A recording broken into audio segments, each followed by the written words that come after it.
तीन मछलियाँ। एक जलाशय में तीन मछलियाँ फिशेज रहा करती थी, अनागत विधाता, प्रत्युत्पन्नमति और यभद्विष्य। तीनों के स्वभाव एक दूसरे से भिन्न थे। अनागत विधाता संकट आने के पूर्व ही उसके समाधान में विश्वास रखती थी। प्रत्युत्पन्नमति की सोच थी कि संकट आने पर उसका कोई न कोई समाधान निकल ही आता है। यभद्विष्य किस्मत के भरोसे रहने वालों में से थी। उसका मानना था कि जो किस्मत में लिखा है वह तो होकर ही रहेगा, चाहे कितने ही प्रयत्न क्यों न कर लिए जाएं, उसे टाला नहीं जा सकता। तीनों मछलियाँ जिस जलाशय में रहती थीं वह मुख्य नदी से जुड़ा हुआ था, किंतु घनी झाड़ियों से ढका होने के कारण सीधे दिखाई नहीं पड़ता था।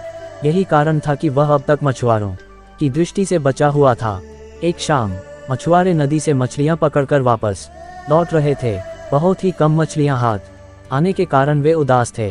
तभी उनकी दृष्टि मछलीखोर पक्षियों पर पड़ी जो नदी से लगी झाड़ियों के पीछे से उड़ते चले आ रहे थे। उन मछलीखोर पक्षियों की चोंच में मछलियां दबी हुई थी। ये देख मछुआरों को समझते देर न लगी कि झाड़ियों के पीछे नदी से लगा हुआ कोई जलाशय है।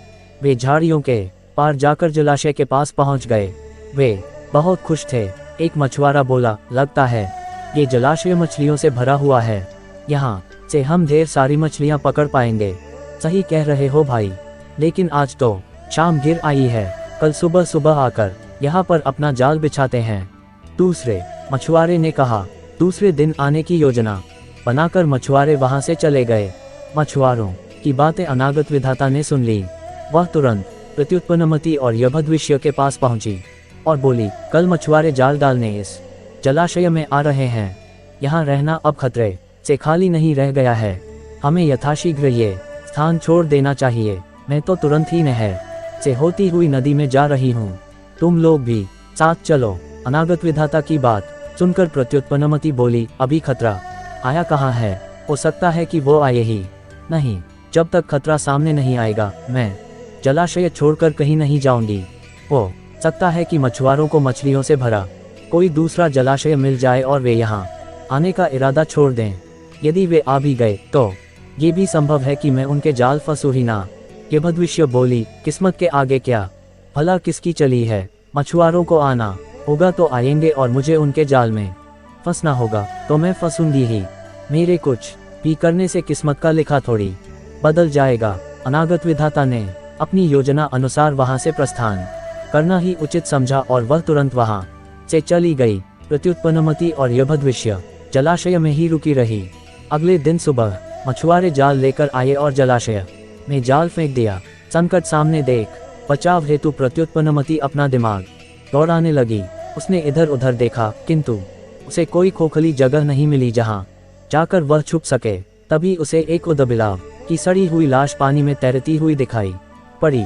वह उस लाश में घुस गई और उसकी सड़ांध अपने ऊपर लपेटकर बाहर आ गई। थोड़ी देर बाद वह एक मछुआरे के जाल में फंस गई। मछुआरे ने जब जाल बाहर निकाला और सारी मछलियों को जाल से एक किनारे पर उलट दिया, प्रत्युत्पन्नमति सड़ांध लपेटे हुए मरी मछली की तरह जमीन पर पड़ी रही। उसमें कोई हलचल न देख मछुआरे ने उसे उठाकर सूंघा। उसके ऊपर से आ रही बदबू से उसने अनुमान लगाया कि ये अवश्य कई दिनों पहले मरी मछली है और उसने उसे पानी में फेंक दिया। पानी में पहुंचते ही प्रत्युत्पन्नमति तैरकर सुरक्षित स्थान पर चली गई। इस तरह बुद्धि का प्रयोग कर वह बच गई। वहीं दूसरे मछुआरे के जाल में फंस यभद्विष्य कुछ किए बिना किस्मत के भरोसे रही और अन्य मछलियों के साथ दम तोड़ दिया। सीख, किस्मत उसी का साथ देती है जो खुद का साथ देते हैं। किस्मत के भरोसे रहकर हाथ पर हाथ धरे बैठे रहने वालों का विनाश निश्चित है।